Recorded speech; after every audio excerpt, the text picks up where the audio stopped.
Pepsi Black from Max Taste, no sugar. Pepsi Black time, noon.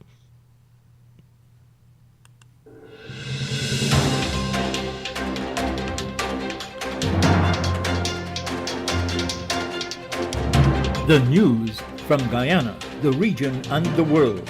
Compiled in the News Talk Radio newsroom and powered by DemeraraWaves.com.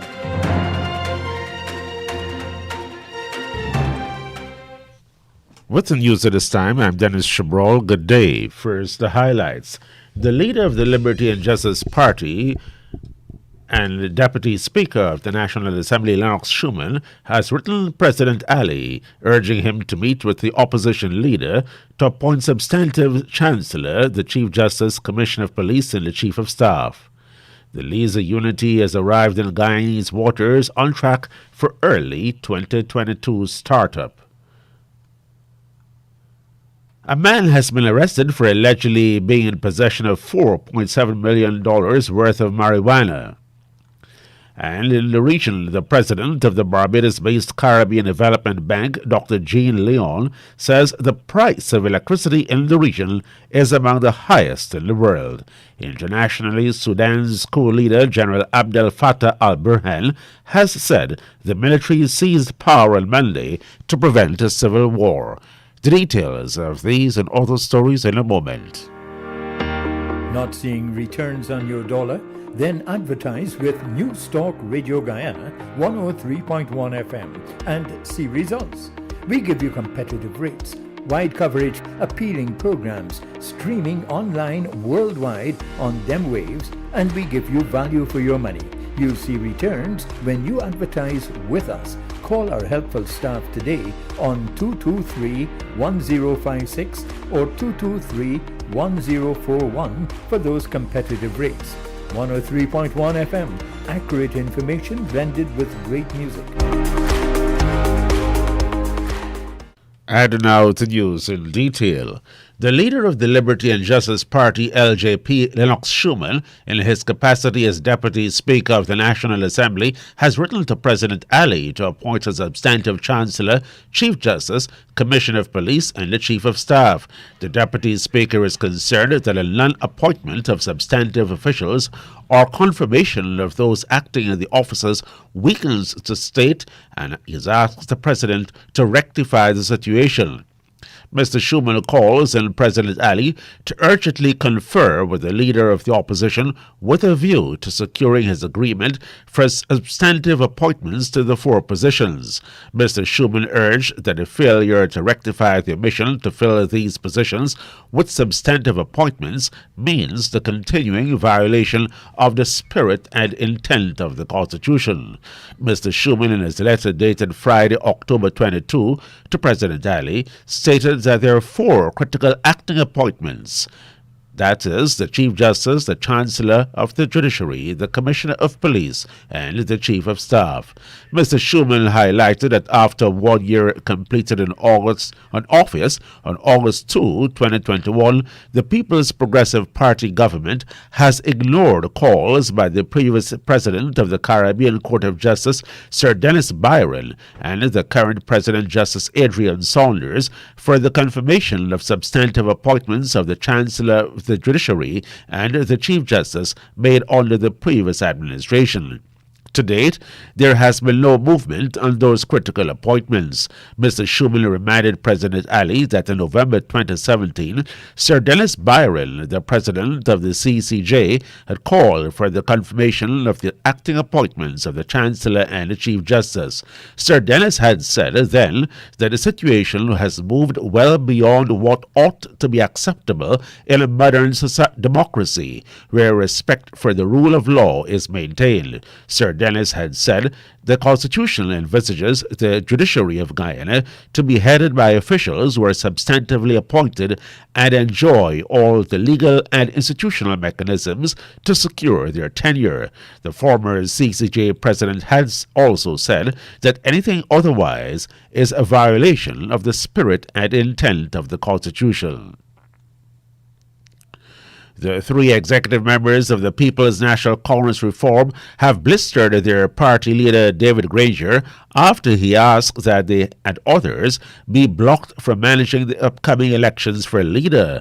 Mr. Granger says they should be disqualified because they had spearheaded a campaign for no-confidence motions against him.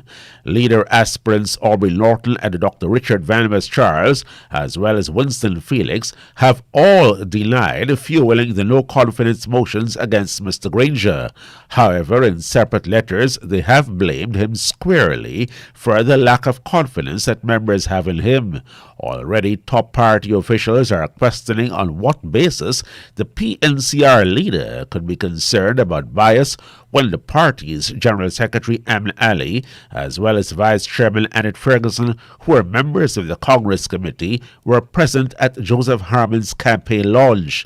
Mr. Ali was not among those who had spoken at the event, but Ms. Ferguson said she was backing Mr. Harmon because he's a hard-working, dedicated, and committed person who has given selflessly to this great party. Already, according to a letter dated October 19, Dr. Van West Charles stopped short of telling the PNCR leader that Ms. Ali should not be part of the electoral process. Dr. Van West Charles, who was a son-in-law of late PNC founder leader Forbes Burlem, told Mr. Granger that in the interest of transparency, credibility, impartiality, and membership confidence, Ms. Ali should resist from any electoral practice inimical to the culture of democracy within the PNCR. The Liza Unity floating production, storage, and offloading FPSO vessel has arrived in the Stabroek Block offshore Guyana after traveling nearly 53 days and more than 11,000 nautical miles on its journey from Singapore. Christened by First Lady Aria Ali earlier this year, the Sustain 1 certified vessel will now be connected to the spread monitoring will now be connected to the spread mooring before preparation for testing and commissioning. The Liza Unity FPSO has been awarded the Sustain 1 notation by the American Bureau of Shipping, ABS, the classification society for the unit. It is the world's first FPSO to achieve such recognition for sustainability for its design, documentation, and operational procedures.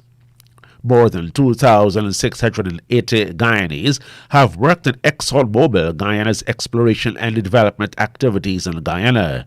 The Liza Phase 2 development will produce up to 220,000 barrels of oil per day from the Liza Unity FPSO, which will be supported by a total of 6 drill centers and approximately 30 wells. This includes 15 production wells, 9 water injection wells, and 6 gas injection wells. Phase 2 startup is expected in early 2022 and will develop approximately 600 million barrels of oil. Liza Phase 2 is expected to cost $6 billion, including a lease capitalization cost of approximately $1.6 billion for the Liza Unity floating production, storage, and offloading vessel. The Minister of Health says there are a great number of persons who are due to receive their second dose COVID vaccine that has not returned to complete the series. Dr. Frank Anthony today appealed for persons to return for their second dose. Another issue that we're seeing is that persons have received their first dose vaccine, but they're not coming back for their second dose. And we want to encourage those persons who have received a first dose to come forward and get their second dose as quickly as possible. So if you got AstraZeneca as your first dose, please come to one of the vaccination sites so that we can give you your second dose. We have also been using the Sinopharm vaccine, and we have noticed that people are coming, taking the first dose, but are not coming back for the second dose. Health Minister Dr. Frank Anthony. He also says that he wants persons who took the Russian jab to be fully vaccinated. In terms of the Sputnik V, we have both first and second dose available. And there's still a lot of people who are due for their second dose, which means that they've already got their first dose. They're now due for their second dose, but they have not come forward to get their second dose. Currently, we do have second dose now available. Last week, we received a shipment of second dose, and we have those available. So if you are waiting on your second dose Sputnik V, now is the time to come and make sure that you complete the series. Health Minister Dr. Frank Anthony. A policeman has been beaten and stabbed by his brother and brother-in-law. They have since been arrested. The Guyana Police Force says Constable Paul Rodriguez has since been admitted to the intensive care unit of the New Amsterdam prison. Investigators say that the incident occurred at Canefield Settlement, East Kanji, Berbice at about 6 p.m. yesterday. The investigation has so far revealed that Constable Rodriguez had a misunderstanding with his brother, which led to the scuffle. His brother then reportedly armed himself with a knife and stabbed him several times to his abdomen and once to his right leg. Police were also told that Constable Rodriguez's brother-in-law also cuffed him after his failed attempt to bring peace amongst the brothers. The 24-year-old brother-in-law and the constable's 22-year-old brother have been arrested. A man has been arrested for allegedly being in possession of 4.7 million Guyana dollars worth of marijuana. The Customs Anti-Narcotics Unit says 39-year-old Devendra Sugdeo of 14 Republic Park, East Bank, Demerara, has been arrested. Anti-drug agents yesterday intercepted a car in the vicinity of Rahamans Park, Houston, East Bank, Demerara.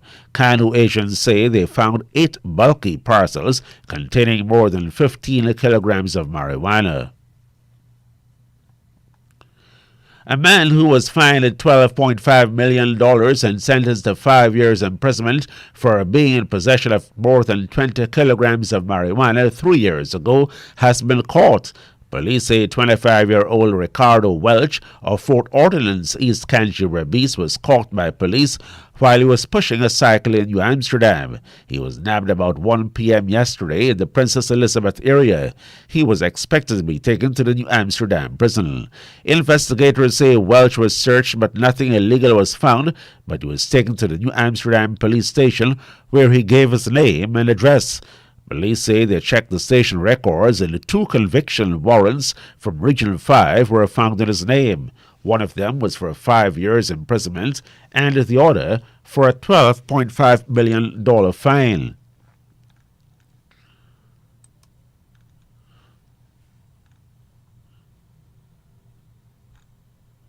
A 63-year-old man has been arrested for allegedly lashing a boat builder with a piece of wood that has nails during an argument over goats. Police say that 30-year-old Sunil Sopoy, who is a boat builder and lives at Grant 1782 Crabwood Creek, Quarantine, Berbice, has been admitted to the New Amsterdam hospital. The incident occurred last Saturday during an argument over the man allegedly hitting one of Sopoy's goats. In addition to allegedly lashing Mr. Sopoy, police said he also pulled out a cutlass from his pants waist and lashed him to the head and other areas of his body.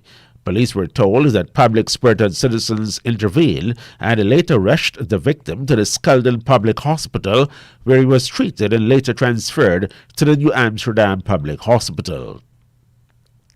A 34-year-old man was yesterday arrested for the alleged rape of a teen under the age of 16 years old. The man was identified by ranks and patrol at Diamond, East Bank, Demerara for the alleged offense committed in Region 2, Pomeroon, Supinam in 2016. Police say he's in custody and will be transported back to the region for the legal continuation of the allegation. In the Caribbean, the president of the Barbados-based Caribbean Development Bank, CDB, Dr. Jean Leon, says the price of electricity in the region is among the highest in the world.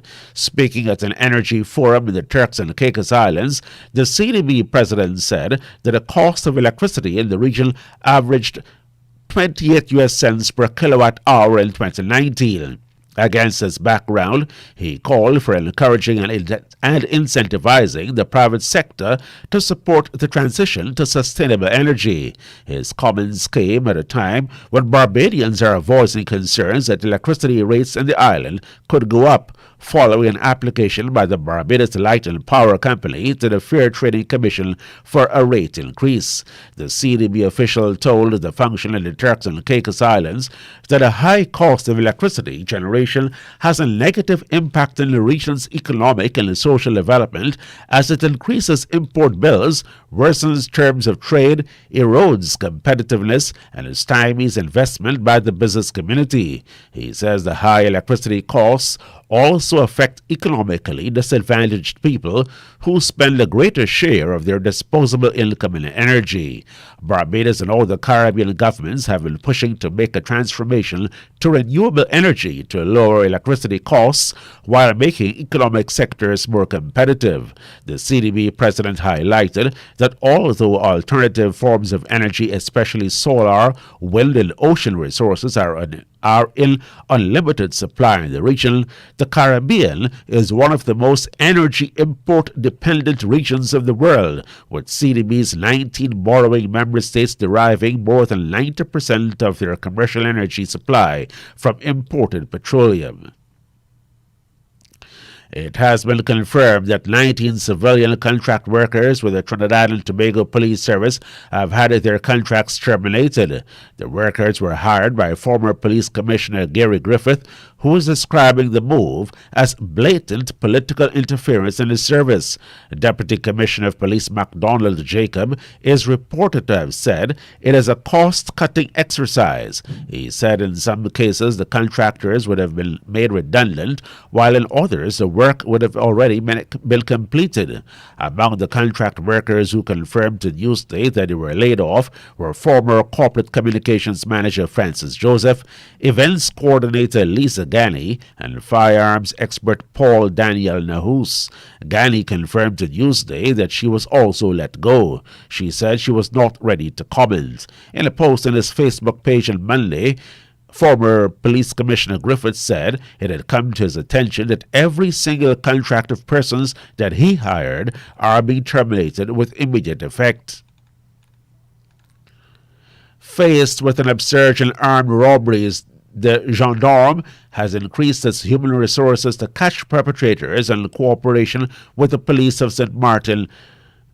Officials say the operations have been successful. Some 45 serious crimes, including 26 cases of armed robberies, were solved and led to 21 arrests, 5 of which were made in cooperation with the Dutch police force. In total, there were 5 indictments with provisional detention, 8 immediate appearances in court, 1 of which resulted in a sentence of 18 months imprisonment, 6 of which were firm with a detention warrant, 5 incarcerations on the Dutch side, 1 of which was followed by extradition, and 4 summonses to appear before a judge.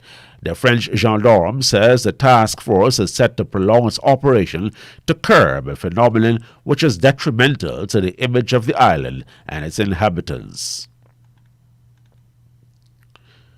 12 Surinamese prison guards have been handed a 2-year suspended sentence for assaulting a detainee, which resulted in his death.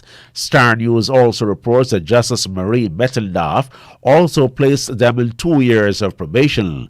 They were found guilty of assaulting the detainee Giovanni Griffith in the Hazard Nakiri Penitentiary, which resulted in his death. The judge said there is a causal link between the assault and Griffith's death. 3 other senior prison officers have been acquitted of the entire charge. In March 2019, Griffith was pronounced dead on arrival at the emergency department of the Mungra Medical Center in Nakiri. His body had visible injuries. Griffith, who was incarcerated at Hazard Penitentiary, had fled during an afternoon cricket match. An investigation had revealed that he had been soaked with water and thrown naked and weakened into a wet isolation cell. He was later found to be motionless and unresponsive. Barbadian attorney Yvonne Lepile has lost her final chance to challenge her conviction and must remain in jail for stealing money meant to buy land for her client. The Caribbean Court of Justice has refused her application for special leave to appeal the decision of the Barbados Court of Appeal to affirm her conviction and a 3-year jail sentence. The CCJ rejected Pile's appeal, stating that upon considering the cogent and comprehensive reasons for the Court of Appeal's decision, there is no realistic possibility that a potentially serious miscarriage of justice may have occurred. The CCJ has also said that given the proposed grounds of appeal, no point of law of general public importance has been raised. And now, for the international news, we go to the BBC World Service. BBC News with Sue Montgomery. Sudan's most senior general says the military seized power on Monday in order to avoid a civil war. At least 10 people are reported to have been killed since the unrest began. Here's Mary Harper. General al-Burhan insisted the army takeover was not a coup. He said the military was merely trying to rectify the path of the transition. He blamed activists, the media and politicians for what he described as incitement against the security forces. The general revealed the whereabouts of the deposed Prime Minister Abdullah Hamdok. He said he'd been keeping him at his house, but that he'd be free to return to his own home soon.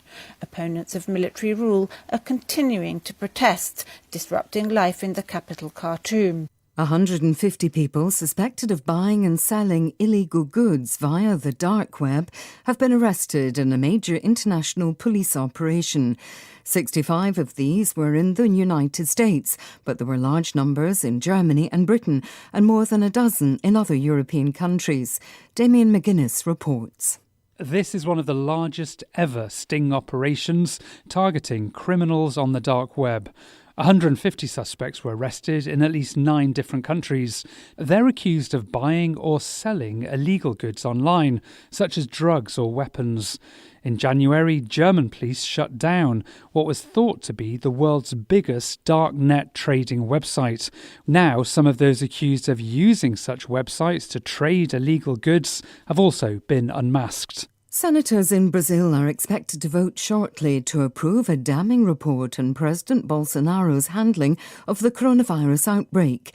The document accuses Mr. Bolsonaro of numerous offences, including crimes against humanity and misusing public funds. Katie Watson reports from Brasilia.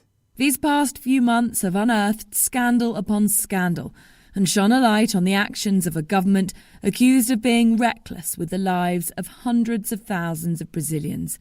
Now, the 11 senators who conducted the parliamentary inquiry will have to vote on whether to approve its final report. The majority of the senators are critical of Jair Bolsonaro, so it's expected to pass. At that point, the recommendations contained within the report will be referred to the federal prosecutor, who'll then decide whether to take the charges further. 4 migrants have drowned in the Aegean Sea off the Greek island of Chios after the floor of the inflatable rubber boat in which they were travelling from Turkey broke away. The Greek Coast Guard said 3 of the dead were girls and the other was a woman. 22 other migrants were rescued and 1 is believed to be missing. You're listening to the World News from the BBC. 2 men have gone on trial in France accused of murdering an 85-year-old Jewish woman at a flat in Paris 3 years ago in what prosecutors say was an anti-Semitic hate crime. Mireille Canol, who as a child had evaded a notorious roundup of Jews in Nazi-occupied Paris, was stabbed 11 times. The killing shocked France, exacerbating fears of rising anti-Semitism. There's been widespread criticism of a plan announced by Australia to achieve carbon neutrality by the year 2050. The climate change minister for the main opposition Labour Party denounced it as a scam, not a plan. The Prime Minister, Scott Morrison, made the pledge days before the COP UN Climate Summit. Tim Wilson, Australia's Assistant Minister for Industry, defended the proposals. Well, today's the first time that an Australian government has released a comprehensive plan to reduce Australia's greenhouse gas emissions by 2050. It's an economy-wide strategy with a clear ambition and also an escalation in our 2030 trajectory around our capacity to be able to meet and beat our existing targets. A group of Afghan women have staged a protest in Kabul against what they described as the lack of international action on the crisis in Afghanistan. Some held signs asking, "Why is the world watching us die in silence?" Since the Taliban seized power in August, they haven't allowed women to return to work. Most girls have not been permitted to attend secondary school. One of South Africa's star cricket players has withdrawn from a game at the T20 World Cup after refusing to take a knee. The team's captain said Quinton de Kock, who is white, had pulled out of the match against the West Indies for personal reasons.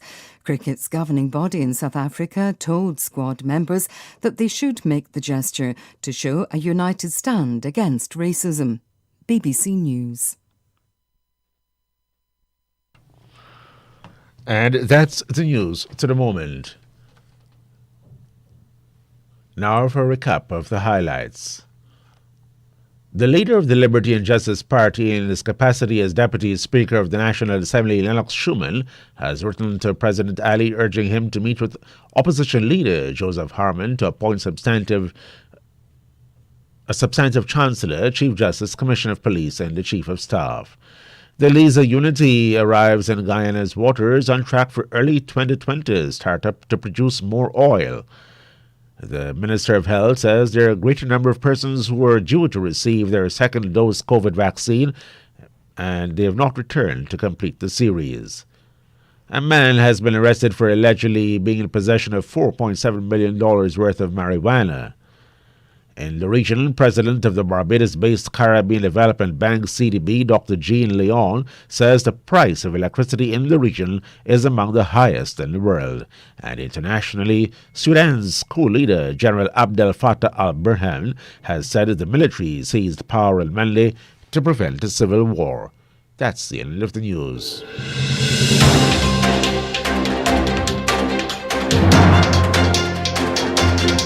This has been the news, compiled in the News Talk Radio newsroom. For ongoing updates, visit demerarawaves.com and you can check facebook.com/demwaves and twitter.com/demwaves.